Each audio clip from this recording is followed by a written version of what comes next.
दिल्ली का दंगल अपने फुल परवान पर है और नामांकन का दौर भी दिल्ली के चुनाव के लिए चल रहा है। इसी कड़ी में पूर्वी दिल्ली गांधीनगर विधानसभा से बीजेपी के प्रत्याशी अरविंद सिंह लवली अपना नामांकन करने पहुंचे। इस दौरान उन्होंने दिल्ली सरकार पर निशाना साधते हुए कहा कि आम आदमी पार्टी अपनी हर नाकामी के लिए बीजेपी पर ठीकरा फोड़ते हैं, लेकिन इस बार अगर दिल्ली में बीजेपी की सरकार बनेगी और जितने काम रुके हुए हैं उन कामों को पूरा करने का काम किया जाएगा।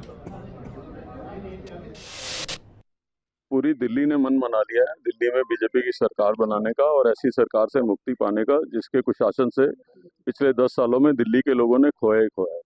चाहे वो पोल्यूशन को लेके हो, आप लोग तो यमुना किनारे खड़े हो, तो यमुना की सबसे ज्यादा याद भी यमुना पार के लोगों को ही आती है कि क्या स्थिति और क्या वायदे किए थे, क्या हुआ। पब्लिक ट्रांसपोर्ट सिस्टम दिल्ली का कोलैप्स कर गया। दिल्ली के अंदर सड़कों की गड्ढों की बात वो खुद मान रहे हैं। किसी इलाके में निकल जाइए, सीवर ओवरफ्लो कर रहे हैं।